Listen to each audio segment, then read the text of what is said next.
She was blind. He was a retired K-9 with a nose for danger.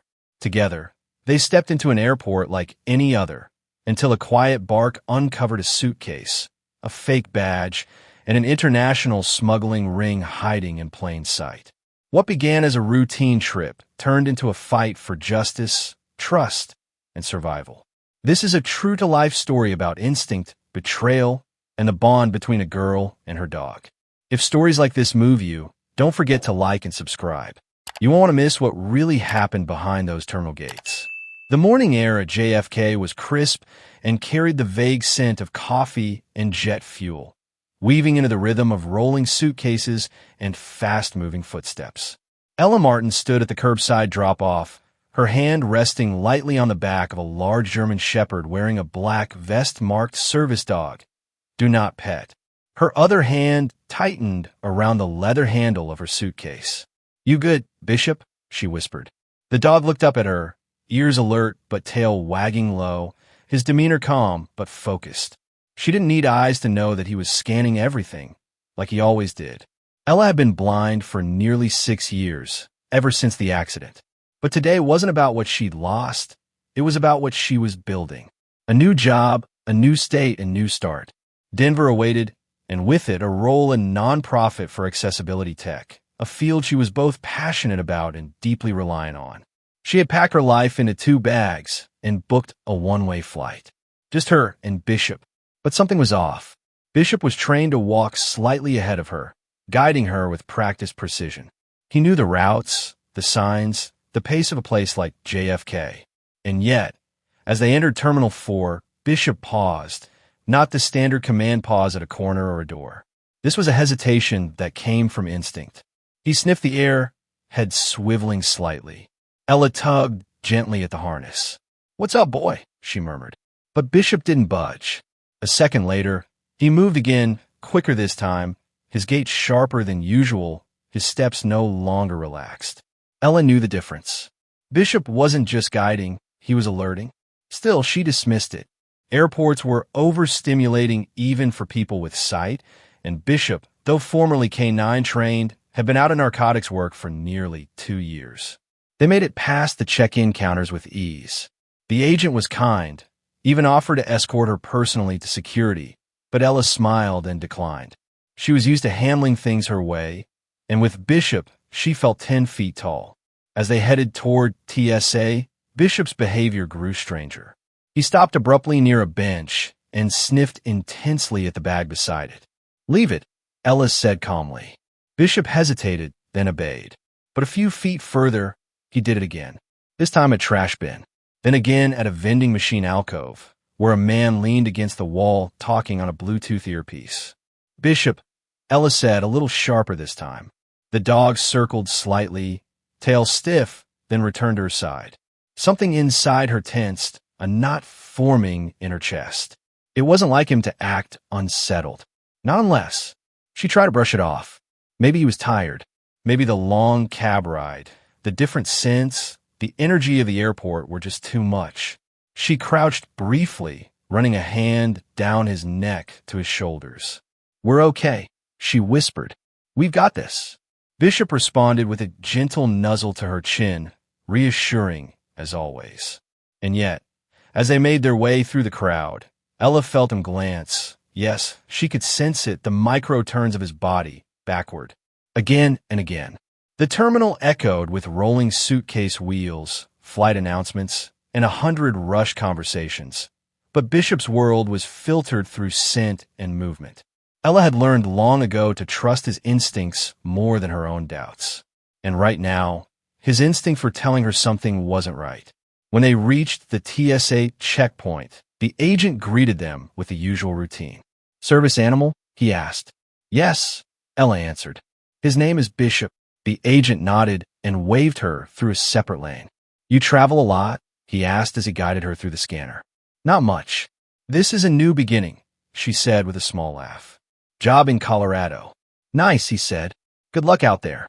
She smiled politely, not noticing the second glance he gave Bishop, who had frozen mid-step at the edge of the scanner, nose twitching in rapid succession. A faint, low growl escaped him before he obeyed Ella's next command to proceed. They cleared security. No alarms. No problems. But the unease hadn't lifted. Bishop was too quiet now. Not the calm, neutral quiet of a relaxed working dog, but the tense, measured silence of a predator studying shadows. Ella sat down at gate B16, exhaling deeply, trying to relax. She reached into her bag for a protein bar. Bishop lay at her feet, but kept his head up, eyes fixed toward the walkway. "You're making me nervous," she whispered with a faint chuckle. "We're good, right?" But even as she said it, she heard footsteps that didn't match the general rhythm of travelers. Slow, deliberate, stopping. Bishop tensed, then stood. Ella froze. "Can I help you?" she asked aloud, not knowing if someone was near or if she was imagining things. Silence, then a voice. Male, educated, calm. "Sorry, I didn't mean to startle you. Just looking for a seat." Ella gave a polite nod. Plenty around. The man didn't sit. She knew he didn't. She could feel the air shift, the way Bishop's body blocked slightly more of her left side, the way the tension hummed like a low frequency through the leash. And then the man walked away. Not rushed, not slow, just calculated. Ella didn't move for several minutes. She reached into her phone, opened the accessibility recorder app, and tapped record, just in case. It was something her therapist had recommended. Journaling with voice. She didn't know why she did it now. "Note to self," she said softly. There was a man. Well-spoken. Didn't sit. Bishop didn't like him. Something feels off. A nearby speaker announced the first boarding call for Denver. Ella rose. Bishop, once again alert, led her forward. As they moved, Ella made a silent promise to herself. If Bishop kept behaving strangely after the flight, she'd take him to the vet. Or maybe call someone from his old unit. Something in her gut said this wasn't about nerves. It was about danger. But danger to whom? She didn't know yet. All she knew was that the safest thing in her life, Bishop, was no longer acting like he was guarding her from stumbles. He was guarding her from something much darker. Something human. The soft hum of overhead announcements melded with the murmurs of waiting passengers as Ella sat quietly in the boarding area, her fingers gently tracing the texture of Bishop's harness.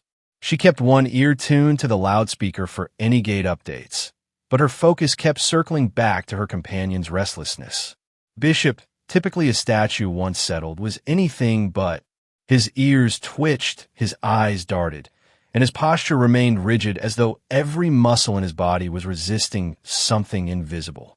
Ella's heart beat a little faster with each huff of breath that escaped his snout. "Easy," she whispered, brushing the fur along his back in slow, grounding strokes. But Bishop wasn't responding to her touch with his usual leaning trust. He remained still, hyper-focused.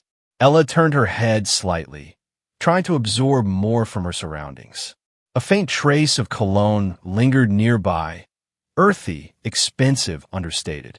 And footsteps, not pacing like most restless travelers, but measured, calculated, close. Then they stopped. She felt it before she heard it, a pause in the air, like the moment between lightning and thunder. "Ella Martin," a voice asked softly from a few feet away, educated, practiced, yet wrapped in something too polished. She turned her head, forcing a polite smile. "Yes," she answered, tensing. The man chuckled lightly. "Sorry, didn't mean to startle you.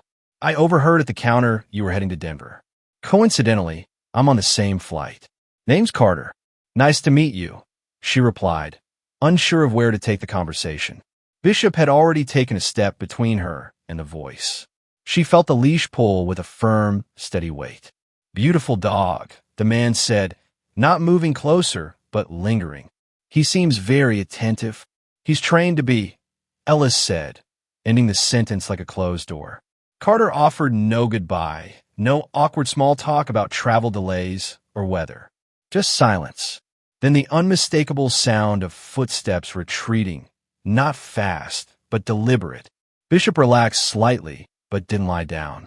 He turned his head back toward where the man had gone, his eyes locked on something Ella could only imagine. Minutes passed. Ella reached for her water bottle and tried to dismiss the encounter, chalking it up to an overly friendly stranger. But her instincts itched. Something about Carter's voice felt too clean, too placed, like a well-rehearsed accent that had been filed down to nothing identifiable. She had just started opening her audiobook app when she felt it. A soft click, faint but familiar. The sound of camera shutter. Digital. Quick. Intentional.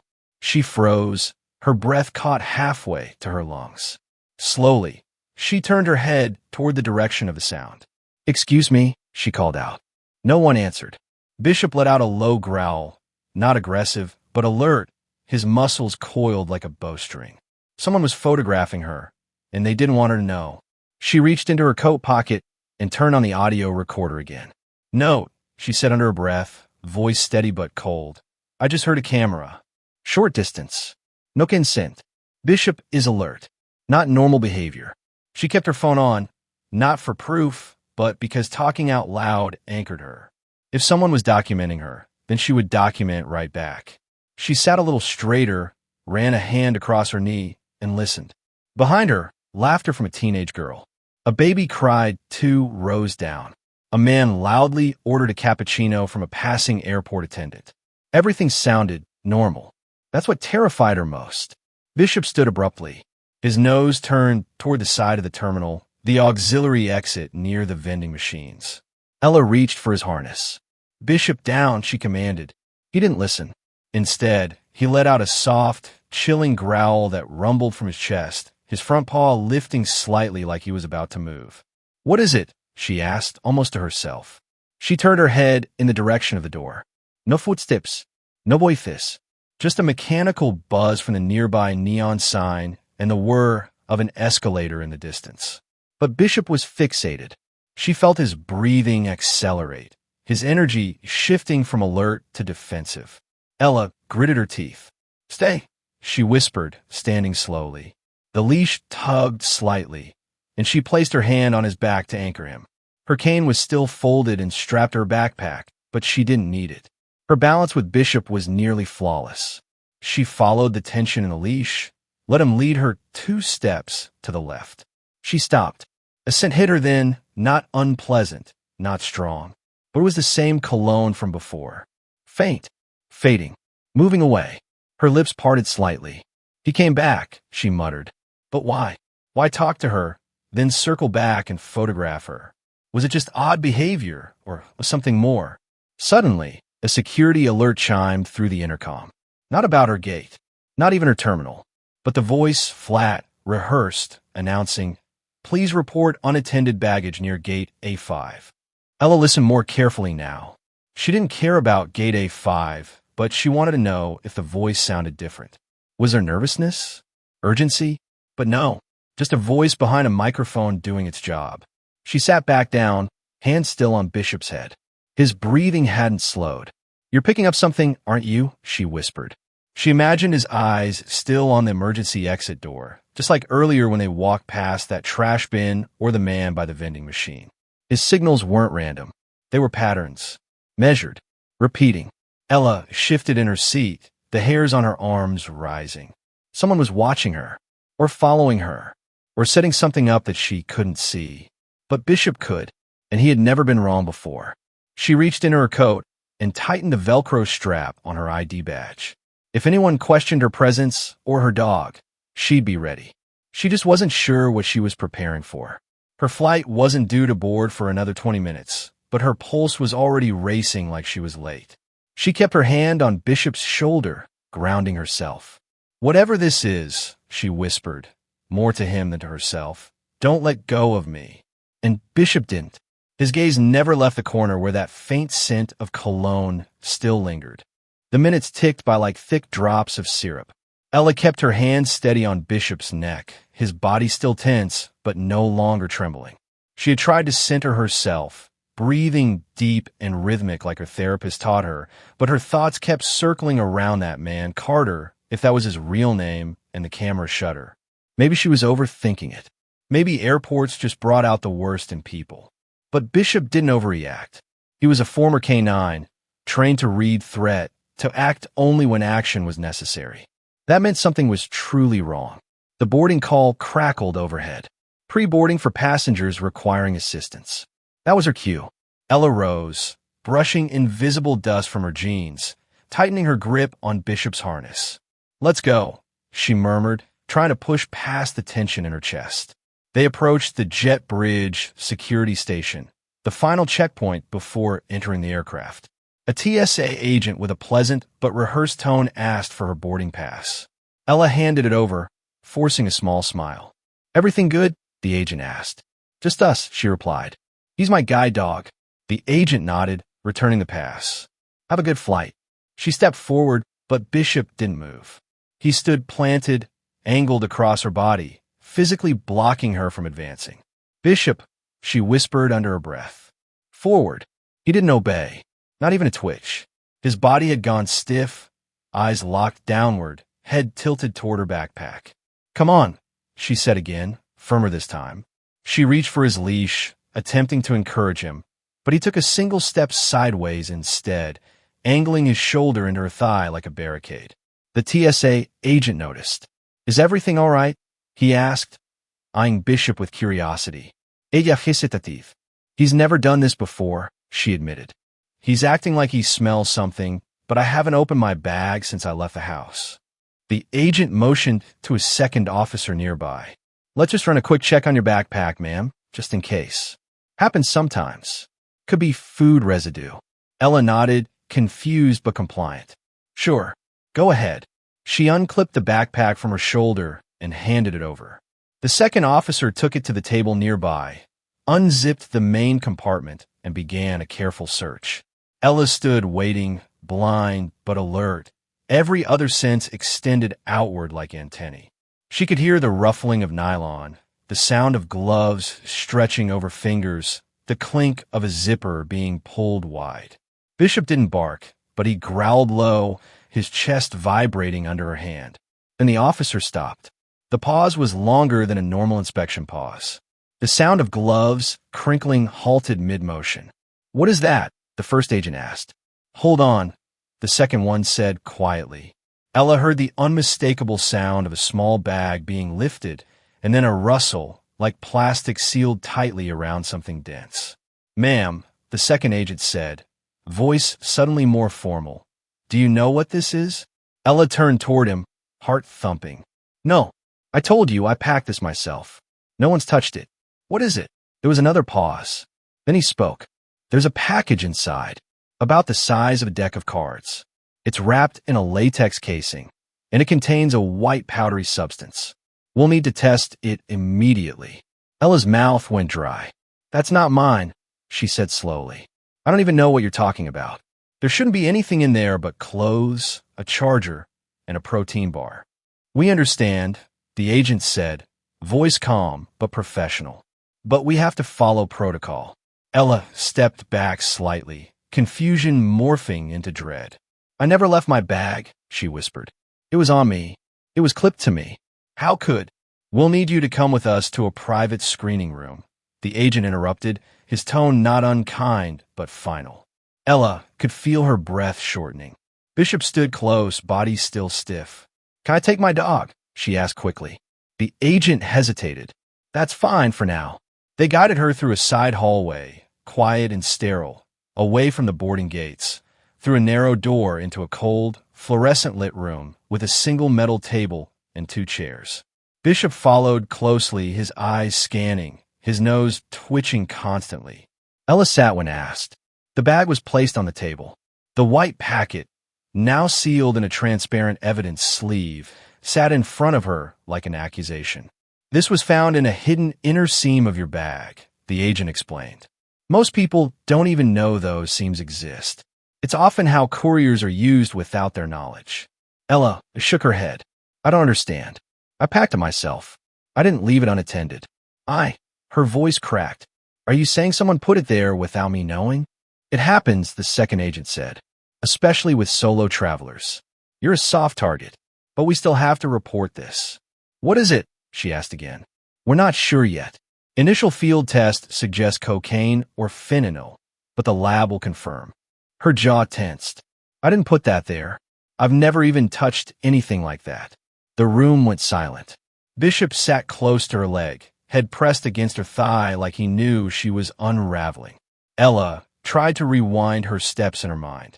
The cab, the check-in, the waiting area, that man, the man who stood too close, the camera, the scent that lingered, the voice. Her stomach dropped. Someone must have. She began but stopped. No one would believe her, not right now. Her word against what? Surveillance? For all she knew, they'd think she brought it herself. A blind woman with a clean record, smuggling drugs with a service dog. The irony would probably be lost on no one. The officer stepped out of the room with the packet, leaving her with the other, who remained silent. Bishop stood, turned to face the door, and let out a short, sudden bark. Ella flinchev. Her fingers gripped the edge of the metal table. Why would someone do this? She muttered. Why me? Bishop's tail was stiff. His body turned slightly, facing the small security window that overlooked the corridor beyond. The officer followed his gaze, but said nothing. A distant intercom blared again, something about a boarding delay. Ella didn't move, didn't speak.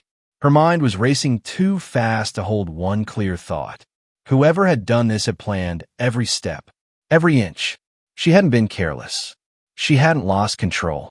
And yet, somehow, they'd gotten inside her bag, which meant they had gotten close. Closer than she thought. Close enough to touch, or to harm. The door clicked again. Another voice entered. Not friendly, not explaining. Just clipped, professional, and unfamiliar. The officer who entered the room wore a badge that gleamed too sharply under the sterile lights, his stride crisp, his tone clipped with practiced authority. Ella Martin, he began without waiting for her response. I'm Sergeant Lawson, Airport Police. You've been found in possession of a suspicious substance hidden in your backpack. We need to ask you a few questions before we proceed further. Ella nodded slowly, her fingers brushing against Bishop's fur, anchoring herself against the sudden dizziness blooming behind her eyes. I didn't put anything in that bag, she said quietly. It wasn't there before. I packed it myself. I haven't left it alone for even a second. Lawson didn't blink. That's what they all say. His words landed with a mechanical detachment, as if read from a script written hundreds of times before. You're a solo traveler, blind, traveling with a service animal. No companions, no family with you, no secondary verification.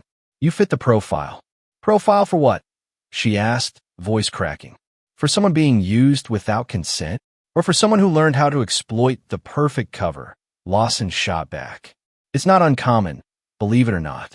Vulnerability is an effective disguise. Nobody questions the blind woman with the loyal dog. Ella recoiled. That's sick, she said. Who would? That's what we're here to find out, he interrupted. Until then, we treat this as intentional transport of controlled substances. The fact that it was sewn into your bag's inner lining indicates planning. Smugglers have gotten smarter. So have we. He pulled a small notepad from his pocket and clicked a pen with a sharp snap.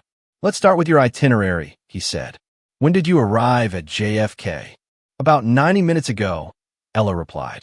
I came by taxi from my apartment in Brooklyn. And before that, I've lived there for 2 years. I was supposed to fly to Denver today for a new job. Job doing what? Accessibility design. I just got hired by a nonprofit. I start Monday. And your connections to Denver? None. That's the point. It's a fresh start. Lawson scribbled a few notes, eyes never lifting from the page. And the bag. I've had that backpack for years. It's been through TSA before. No problems. But this time it had a secret compartment, which I didn't know existed. That's what smugglers count on, Lawson replied without emotion. They feign ignorance. Sometimes they even believe it. Ella's throat burned. She felt herself being erased with every word he said, replaced by a version of her that didn't exist, a narrative that was too convenient for anyone to resist. You think I use my blindness as a disguise? She asked. That bishop is what, a prop? We don't make assumptions, he replied coldly. We follow evidence. And right now, the evidence is in your possession. He stood up. You'll be held in custody until the DEA arrives. A federal agent will interview you shortly. He exited without another word, and the silence that followed was louder than anything Ella had ever experienced. Bishop let out a soft whimper and laid his head on her foot. Her fingers twitched against the metal tabletop, the edges biting into her skin like the weight of this moment. Then the door opened again. A different voice, softer, younger. "Miss Martin?" Ella turned her head slightly. "Who's that?" "TSA Officer Ramirez," the woman said quietly, her voice laced with something that resembled hesitancy or fear. She stepped inside quickly and closed the door behind her. "I only have a minute.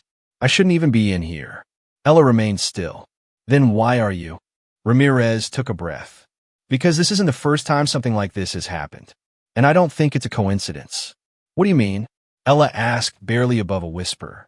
"You're not the first person in the last 6 months to be pulled from a boarding gate with a discovery like this. Always someone vulnerable. Elderly man with a pacemaker. A mom with a toddler. A deaf teenager. You fit the pattern." Ella's stomach twisted. "And no one stopped it?" "We're not allowed to question procedures," Ramirez said, her voice bitter. "But off the record, I can tell you there's a reason the investigation into these couriers keeps going cold." "They're being used," Ella whispered. "We're being used." "Exactly," Ramirez said. "And the evidence is always just enough to convict, but never enough to trace back to the person pulling the strings. Every victim swears they never saw anything, never noticed anyone suspicious. But the details are too similar. Someone is scouting these people, following them, choosing them." Ella inhaled sharply. "There was a man. He talked to me. His name was Carter. At least, that's what he said. He approached me earlier. Too confident. Too smooth." Ramirez leaned forward. "Did he touch your bag?" "Not directly," Ella said. "But there was a moment. I left it at my feet while I adjusted Bishop's harness. Maybe 2 seconds." "That's enough," Ramirez said. "I've seen smugglers plant devices in under 10 seconds flat. They use coat sleeves, magnets, precision tools. It's not magic. It's muscle memory." "Then what do I do?" Ella asked. "How do I prove this?" "That's the problem," Ramirez said. "You're in the system now. The second the report was filed, everything became protocol. Unless you have physical evidence or a recorded witness, you're just another flagged traveler." "I have voice memos," Ella said suddenly. "I recorded notes, descriptions, timestamps, even reactions from Bishop." "Keep those safe," Ramirez said quickly. "If you process further, they might try to seize your phone. Back up your files now if you can. Email them to yourself or someone you trust." "I don't have anyone here," Ella said. "Then create a new email," Ramirez said. "Even if you're telling the truth, you need to think like you're not going to be believed. That's how they stay one step ahead."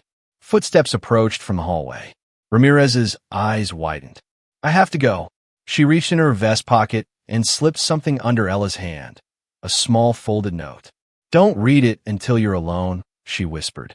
Then she was gone as quickly as she came. The door closed, leaving Ella in a room that suddenly felt 10 degrees colder. Bishop nudged her hand gently. She reached down and held his face for a moment, grounding herself in the one living being who had never doubted her. Her fingers tightened around the note hidden in her palm, and she exhaled slowly. Someone believed her. At least one person. And someone else, someone dangerous, wanted her to stay silent, confused, isolated. She wasn't just caught in a trap anymore. She was part of a pattern. The hours that followed passed in a warped sense of time, as if Ella had been placed in a parallel version of the airport where no one made eye contact, where her innocence didn't exist, and where the weight of suspicion soaked through every word she spoke. Bishop had been temporarily separated from her for further screening, and the moment his harness was removed, he resisted. Not violently, but with a stubborn, steady refusal to leave her side. Eventually, after more discussion and several confused glances exchanged among staff, one officer agreed to let Bishop remain near on the condition that a second agent kept watch. Ella was escorted to a corner holding area, sectioned off with frosted glass walls and a bolted metal door. She sat alone in the room, the security camera blinking red in the upper corner, while her hands remained folded in her lap, her fingertips brushing over the corner of the note Ramirez had slipped her, now tucked deep into her pocket. Bishop lay near the door at first, but quickly rose, his body pulling slightly toward the glass. Ella heard the soft scrape of his nails against the floor, the gentle thump of his nose bumping the wall. He let out a low huff. Then again. And then he barked once, short and sharp. "Bishop," she called softly. "What is it?" He didn't respond to her voice.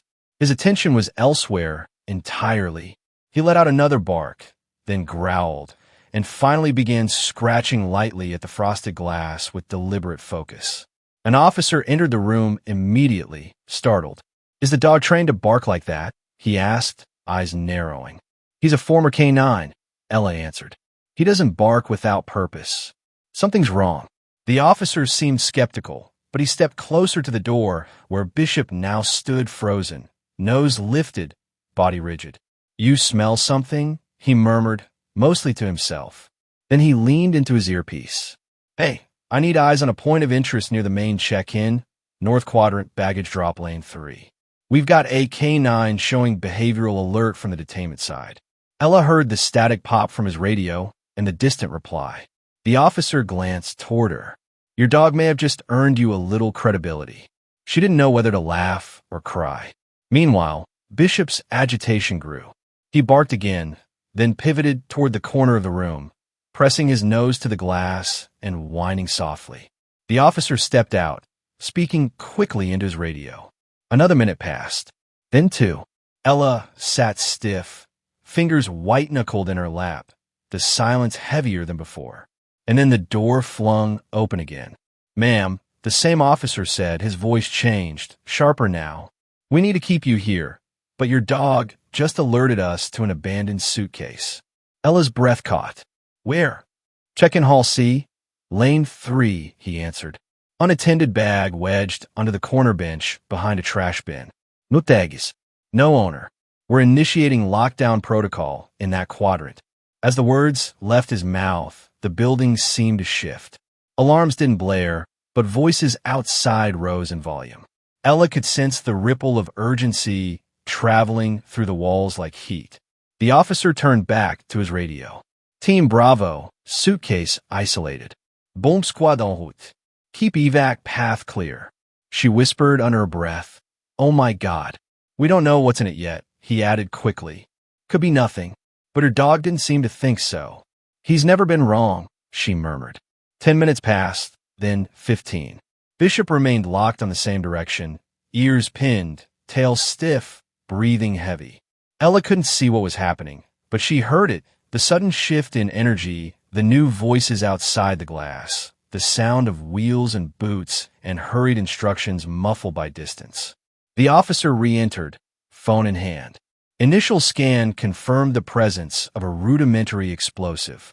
No detonation device, but enough raw material to trigger secondary panic or damage if placed in the wrong location.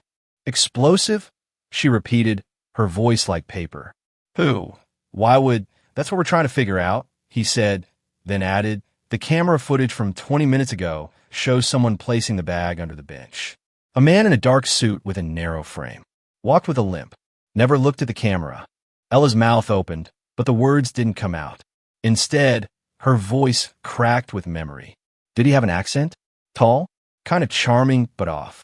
The officer stared. "That description matches what our analyst flagged."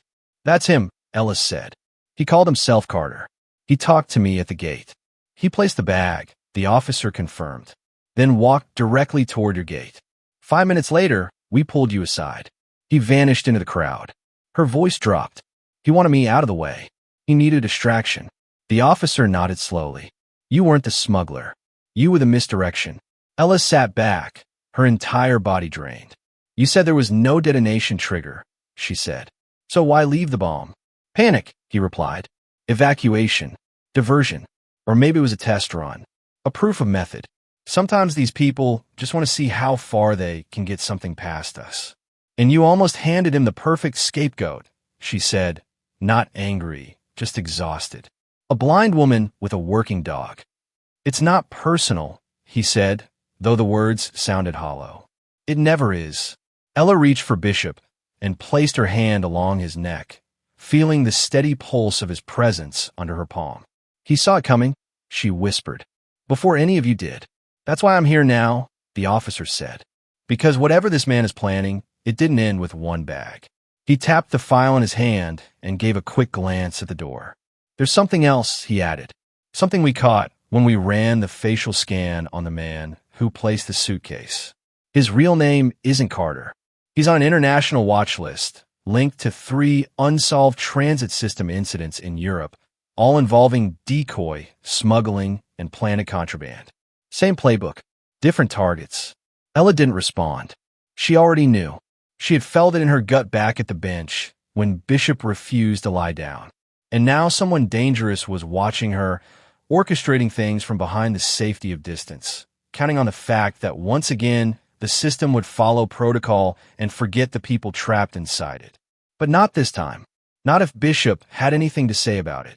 The next time the door opened, the energy shifted before the man even spoke. He didn't walk like the others. His footsteps were confident, precise, not rushed, not aggressive, just deliberate. Ella felt Bishop's body change beneath her touch the second the man crossed the threshold. The dog rose to his feet, not tense, not hostile, just suddenly alert, ears forward, tail still. The man paused and let out a low whistle through his teeth, a sound that cut through the stillness like memory.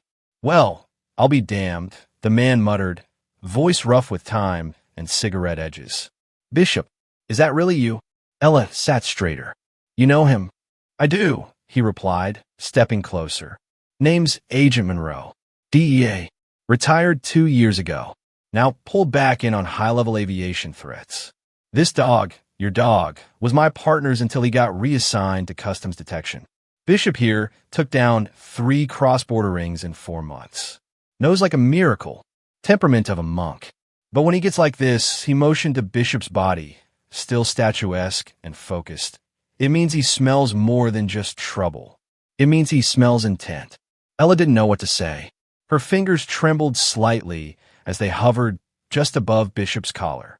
"He's been off since we stepped into this airport. Kept alerting at spots I couldn't even understand. Then he barked for the first time in over a year. That suitcase. The man who approached me. I thought I was going crazy." "You weren't," Monroe said. "I reviewed the footage before coming in here. You're not crazy. You were targeted." Ella swallowed. "Then why am I still being held?" Monroe took a deep breath. "Because while I believe you, the paperwork doesn't. The substance in your bag is real. The compartment is real. And until this morning, no one had even considered the possibility that these drops might be happening in broad daylight, on innocent people, using vulnerabilities as camouflage. You're a civilian, Miss Martin. You don't fit any operational profile. That makes this harder. And the man who placed the bomb, gone," Monroe said, slipped between 2 outbound crowds just as the gate changed over. No ticket, no name, no record of entry into the building. Classic ghost protocol. But we got his image, and your dog's alert bought us enough suspicion to keep eyes on every other terminal for the next 12 hours. That might save lives. I wanted to tell you that before the others come in." "The others?" Ella asked. "What now?" "Now," Monroe said, "they'll offer you a deal. They'll frame it like mercy, but it's really about containment." A few minutes later, as Monroe predicted, a pair of uniformed airport security supervisors entered with clipboards and polite but tired expressions. One of them, a tall woman with a tight ponytail and a voice honed from years of scripted confrontation, sat across from Ella and gently slid a thick manila envelope across the table. "Miss Martin," she began, "due to the unclear nature of your involvement and the lack of immediate threat associated with your actions, we're willing to allow your release under a non-admission compliance agreement." "What does that mean?" Ella asked, voice steady but sharp. The woman continued, tone unchanging. "You agree not to pursue litigation against the airport or law enforcement agencies. In return, we seal the incident. You're clear to leave. No charges. No formal investigation. You'll be placed on a monitoring list for 6 months, but otherwise, you'll be free to resume your life." Ella's fingers remained still. "So, I sign this and pretend it never happened." "It's standard procedure," the second supervisor added. "An unfortunate misunderstanding." "Misunderstanding," Ella echoed, staring at the folder. "You accuse me of drug trafficking. You detained me. You separated me from my dog. And now, when it's clear that I was a pawn in something bigger, You want me to disappear quietly? This is the safest option, the woman said. For you. Ella looked toward Monroe. He didn't nod, didn't speak. He just met her gaze with a look that said it's your choice. But choose knowing what's coming. Ella placed her hands on the folder, then pushed it back toward the center of the table. No, she said. I'm not signing that. The air shifted again. The two supervisors tensed. Miss Martin, the man began, I urge you to reconsider. Walking away from this will protect your name. Signing lets us help you quietly. This isn't about me anymore, she said, her voice stronger now. This is about whoever keeps doing this. About every person before me who didn't know how to fight back. About the next person you'll pull out of line just because it's easy. If I sign that, I'm helping them stay invisible. The silence that followed was thick with consequence. Bishop sat beside her again, pressing his side to her leg like armor. The woman sighed, stood, and gathered the envelope. Then we have no choice but to initiate formal follow-up with federal review. You may be detained again pending clearance. Then do it, Ellis said. But I won't be quiet. Monroe stepped forward as the officers left the room. He didn't say anything for a long moment. Then, he slipped a card into her hand. If you're serious, he said softly, call this number. It's not on any official record. They won't protect you, but they'll listen. And if what I think is true, this isn't the end of it. Ella gripped the card like a lifeline. Her head swam, not with fear now, but with direction. She had spent her life trusting people to see her as more than a disability. Now, she'd have to make them see her as a witness, as proof, as a threat to the ones still hiding in plain sight. They didn't put her in a cell. Not yet. After she refused to sign the waiver, the tone of the officers changed, less transactional, more procedural. Monroe stayed nearby, but didn't intervene. He simply said, they'll let you go soon, but you won't be invisible anymore. A few hours passed. Ella was released without ceremony. Her belongings returned in a clear plastic bin with no explanation and no apology. Her backpack had been resealed with airport tags, and her cane, untouched, lay neatly beside it. Bishop remained close to her throughout, his presence the only thing grounding her to reality. She walked back into the concourse as the crowd had changed again, new flights boarding, new families arriving, new lives passing through in transit. To anyone watching, she looked like another traveler with her service dog. But Ella moved differently now, slower, more attuned. Her ears weren't just open for announcements. They were filtering everything. Every footstep, every mechanical click, every cough, every intake of breath behind her. Bishop stayed close, but his tension hadn't dropped. If anything, he was more focused now than when they were in the room. He pulled slightly on the harness, not guiding toward the exit or toward another gate, but off track, toward the hallway marked staff only. Where are you going, boy? Ella whispered. He didn't respond, of course, but he did stop, sniffed the air, took another step, then another. Ella hesitated, her body tingling with that low-grade dread that came before understanding. You want me to follow you? She asked quietly. A soft whine, a nudge against her leg. Then he turned again, back toward the corridor behind the cleaning supply closet and employee restroom. No one stopped her. No one noticed. Maybe it was the vest. Maybe it was the confidence. Maybe it was just the airport's chaos. But within seconds, she was standing alone in a narrow hallway lit by yellow fluorescence. The restroom door stood slightly ajar. Bishop stood still, nose pointed toward the seam between tile and doorframe. Ella reached in her pocket, pulled out her phone, and opened the recording app. She tapped record. June 11th, for 07 p.m., she whispered. JFK, Employee Access Corridor. Bishop alerting again. Smells like something. I can't tell what. She crouched slightly and inhaled. It wasn't strong, but it was distinct. A sharp tang beneath the sterile scent of disinfectant. Smoky. Metallic. Is that gunpowder? She whispered. Bishop responded with a short huff, his body tense. Ella stood again, heart hammering, and stepped closer to the door. She tapped it with her cane. It creaked inward. The room was empty, or so she thought. Then came the faintest sound, a shuffle, a whisper, not directed at her, but behind the thin walls. Her breath hitched. She pressed the phone closer to the wall, crouching to make herself smaller. She didn't speak, just recorded. The voices were muffled, but clear enough in their intention. Not the first time. A pause. A second voice, lower, rougher. It has to be clean. No trace. No ties. The last drop. She doesn't know. That's the point, said the first. Blind girl, right? With the dog. She's the key, said the second. One last package. One last pass. She'll be the ticket.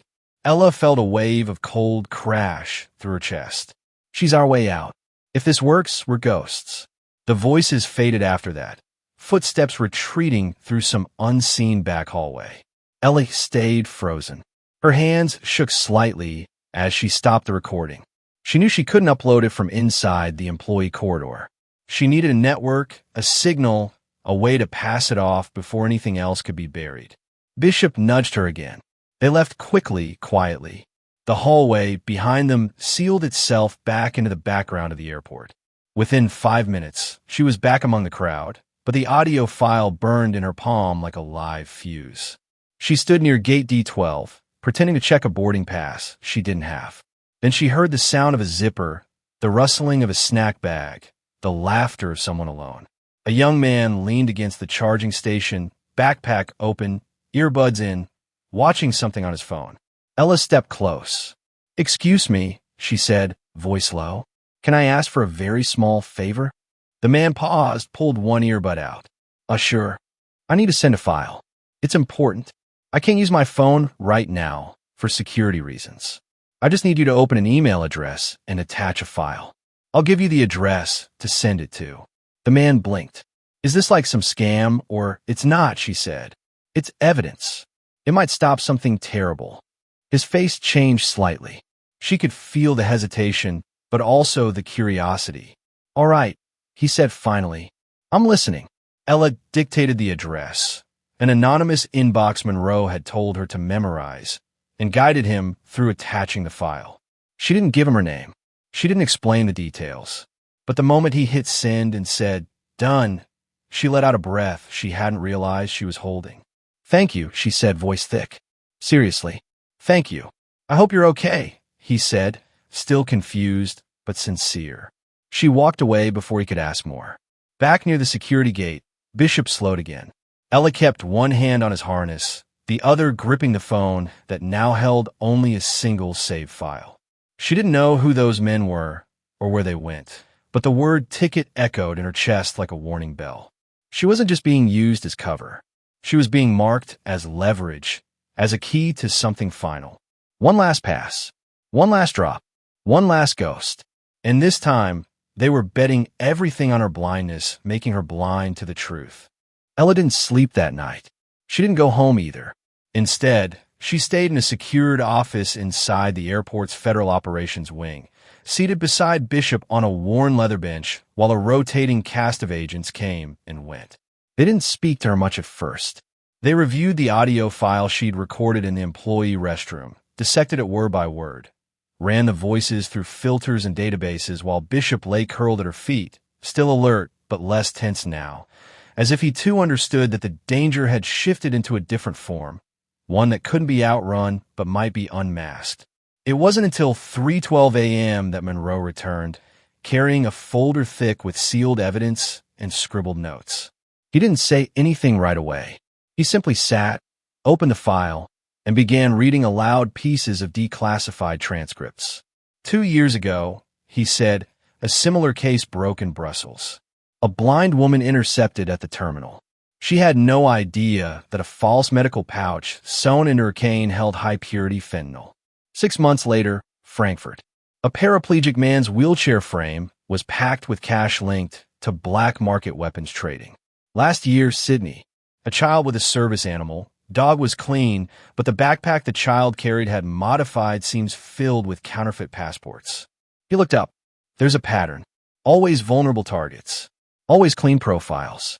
Always someone just a little too trusting. Ella's stomach clenched. "You think I'm part of the same ring?" "No," Monroe said. "I think you were supposed to be the end of it." He tapped a section of the document. "The audio you captured, those voices, we ran them against existing records. At first, nothing came up. Too clean, too processed. But then one of the analysts filtered out the interference, and we caught a waveform match. Match to what? Ella asked. To a voice from a closed case file 3 years ago, Monroe said slowly. One Bishop was involved in. She stiffened. What? Back then, he was working customs, partnered with Agent Weiss. They intercepted a man using prosthetic limbs to smuggle microfilm across borders, film that contained routes, drop names, entire shipment codes. The handler was never identified, but in one recovered wiretap, we caught him instructing a mule over comms. That voice, same cadence, same accent, same layered distortion, it's in your recording. No doubt. So he's still active, Ella whispered. And he's repeating the method. Monroe nodded grimly. With refinements. Before he used chaos, war veterans, homeless, even runaways. But now he's switched to people like you. Ones who seem invisible to security because the systems are built to accommodate, not interrogate. Ella clenched her fists. He knew no one would question me. A blind woman. With a guide dog. It's genius. Sick but genius. Monroe's face hardened. That's what makes him dangerous. He doesn't use violence. He uses trust. And he makes the system do the dirty work. You said Bishop worked that case? He was the one who triggered on the scent, Monroe said. He led the team to the locker where the film was hidden. But before they could arrest the courier, the handler disappeared. Vanished mid-connection in Vienna. No trace. No trail. It was like chasing a ghost. And now he's back. Now he's refining his ghosts. Ella leaned back, exhausted but alive with urgency. What are you going to do? Monroe hesitated. That depends. The file's out. The agency's watching. But it's not yet sanctioned for open pursuit. He's not on U.S. soil officially. No visa. No entry. No ID. The only reason we caught this much is because you recorded something you weren't supposed to be near. So we wait, she asked, voice bitter. We wait for him to do it again. We make it harder for him, Monroe said. We use your recording to flag every unusual departure, every terminal misdirection, every special assistance case flagged in the system for escort discrepancies. But yes, some of it is waiting. That's how the system works. Ella felt the same fury that had pushed her to refuse the waiver building in her throat again. He said I was the ticket, she murmured. They were planning something bigger. Not just me. Not just the suitcase. Which is why we need to know what that final drop was meant to be, Monroe said, and who the real target is. Can't you use the audio to track them? We are. But if they're using signal scrubbers or silent sims, it won't lead far. That's where Bishop comes in. He turned to the dog, now quietly alert, tail twitching. He remembered something. The way he barked near that corridor, he was tracking a specific compound. A nitrate marker used in low-grade explosives. We thought the bomb in the suitcase was a throwaway, but it was a marker, a trail. Ella's heart pounded. You're saying he left it there for Bishop to find? Possibly. Or to distract him while something else moved past. But that dog's nose isn't easy to fool. If we map his alerts from yesterday, entry gate, garbage bin, restroom corridor, we're seeing a sequence. A perimeter test. Then they were watching reactions, seeing who would respond. And now they know I did. Which makes you a problem. Or bait. Monroe folded the file closed. Either way, they won't leave it there. Ella bent down and pressed her forehead gently to Bishop's. You've done this before, she whispered. You know how they think. The dog stilled, eyes meeting hers in a way that almost felt human. And for the first time since everything began, Ella didn't feel like the blind girl caught in the middle. She felt like someone who saw exactly what they were doing and might just be able to stop it. Ella returned to the gate, as instructed. Monroe had given the green light, unofficially, for her to board the next flight out as a civilian, a way to reset the pattern and allow the agency to observe any lingering activity tied to her movement. The plan wasn't perfect, but it was movement, a chance to shake whoever was watching, a chance to be a step ahead instead of perpetually behind. The morning crowds had returned, terminal noise swelling again with boarding calls, suitcase wheels, and casual impatience. Ella wore a new jacket. Her bag had been replaced by TSA, and every inch of it was scanned and reassembled. Bishop walked beside her, still alert but no longer on edge. He knew the plan too. Or maybe he just knew her rhythm better than anyone. They moved together like a single thought, her hand on the harness, his steps in perfect sync with hers. The boarding gate buzzed with motion. She heard the final call for Flight 812 to Denver, and for a moment, relief trickled through her shoulders. Maybe she was really getting out. Maybe it was done. Then came a tap. 2 fingers against her shoulder, firm but casual. "Miss Martin," a voice asked. "Can we speak with you briefly?" Ella turned slightly, recognizing the uniform. Not TSA blue, but a private airport security contractor's gray. His tone was too polite, and the moment felt too rehearsed. "I've already been cleared," she said. "I have my boarding pass." Agent Monroe confirmed, "This is just a supplemental verification," he interrupted smoothly. "Routine for high-profile security subjects. It'll only take a moment." Something in his voice was off. Flat, like a line memorized too well. Bishop tensed. He didn't bark, didn't growl, but Ella felt it, the stiffening of his shoulders, the micro-pause in his gait, the way his head shifted just slightly toward the man's hip. She hesitated. "Is this about the previous incident?" she asked, keeping her voice even. "Because I've already spoken with federal agents. I have documentation." "That's precisely why we need to update your profile manually," the man said. "Come with me, please." She didn't move. "I'd like to call Agent Monroe." "That won't be necessary." That was the moment she knew. No one in real authority ever said that. Not when things were clean. Not when you weren't being cornered. He reached gently for her arm, but before his fingers could touch fabric, Bishop moved. The dog shifted hard into the man's legs, not biting, but forcing his body between them. His nose went to work in a fury, sniffing, re-sniffing, then targeting the man's left jacket pocket with relentless focus. Ella reached down, confused. "Bishop, what are you doing?"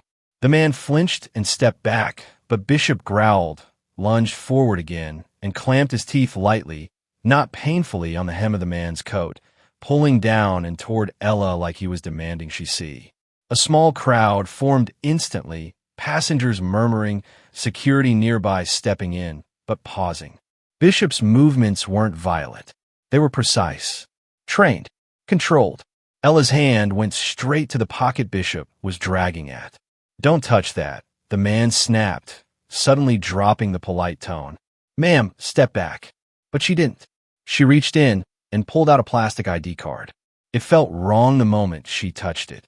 The laminate was too smooth, too new. No airport security badge should be that pristine. Nowhere on the magnetic strip. No access layer visible on the edge. She flipped it in her hand, holding it close to her chest. "Who are you?" she asked. "What is this?" The man tried to grab it, but one of the real TSA agents moved in from the side. "Sir, step back. This is a misunderstanding," he barked, but the authority was gone from his voice. The agent took the badge from Ella's hand and held it up. "This isn't one of ours," he said. "No digital chip. No regional stamp. This ID doesn't scan. Call Monroe," Ella said immediately, her voice clear. "Now." The tension exploded around her like a wave. Within minutes, the man who had tried to pull her aside was surrounded, and Bishop was still pressed to Ella's leg like a sentinel.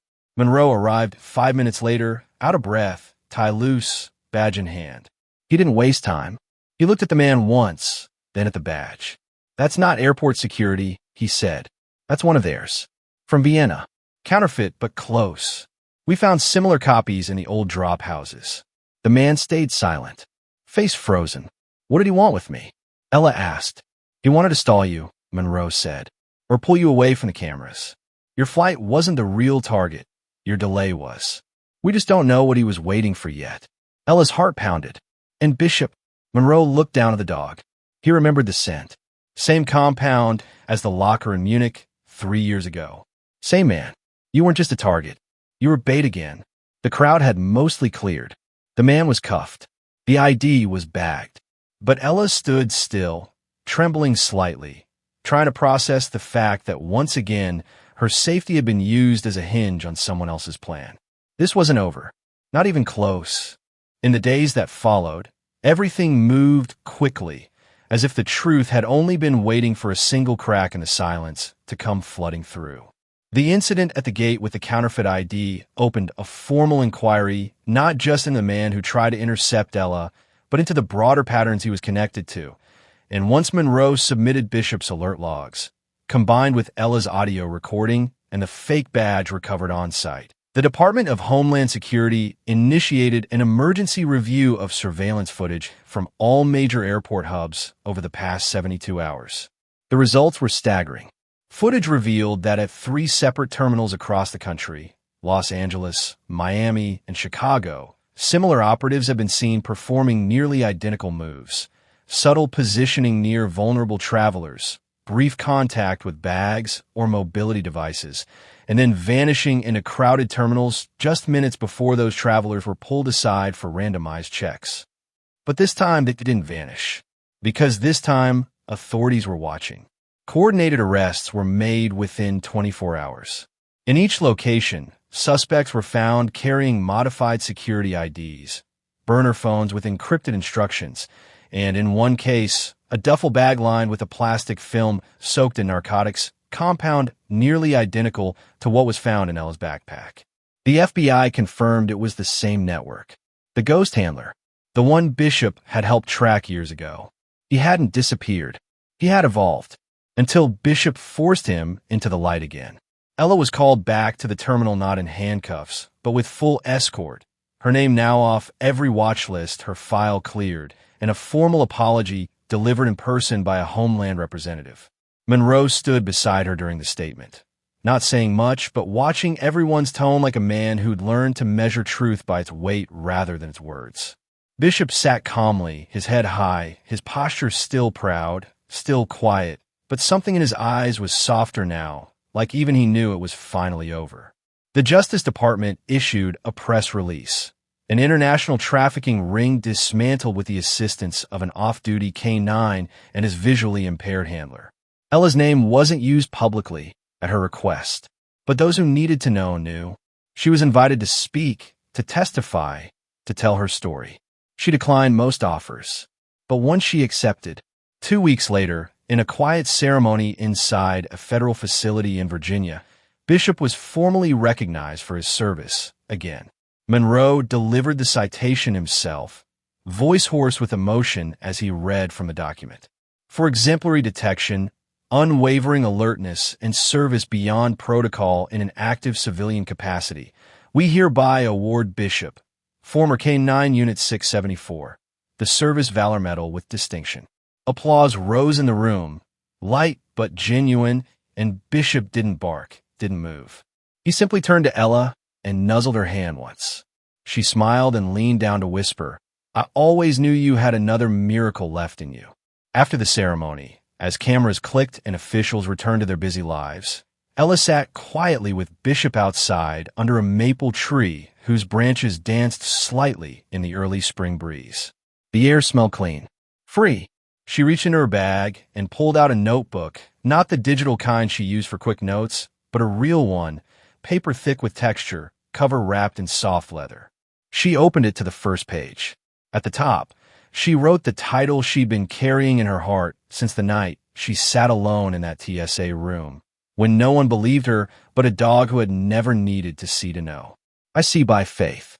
She paused, ran her fingers over the ink, then began to write, not about the pain or the fear, not just about the operation or the injustice, but about what it means to stand still when the world pulls you sideways, what it means to trust instinct over noise, what it means to hold your ground not because you know how the story ends, but because you believe your voice matters before it's ever echoed back to you. She wrote about Bishop, about the way he never wavered, about how, in a world obsessed with what can be seen, the deepest truths are often led by those who cannot. The book would take shape slowly, chapter by chapter, not as a memoir, but as a map for anyone who had ever been doubted, dismissed, or disregarded because of something they couldn't control. She would fill it not with vengeance or bitterness, but with clarity, with quiet conviction, and with the knowledge that sometimes justice isn't loud, it's persistent. And sometimes heroes don't wear badges. They walk beside you, tails steady, noses high, hearts locked in the same beat as yours. When she finished the first page, she tore it out gently and let it fall in her lap. Bishop stirred beside her. She smiled, folded the page, and whispered, "We saw them, didn't we?" He didn't answer. He didn't need to. The story had already begun, and this time it belonged to her, to them, to every voice that had once been silenced and now would be heard. If this story moved you, consider subscribing for more. Which part hit you the hardest or surprised you the most? And where in the world are you watching from? Drop your thoughts in the comments. I'd love to hear them.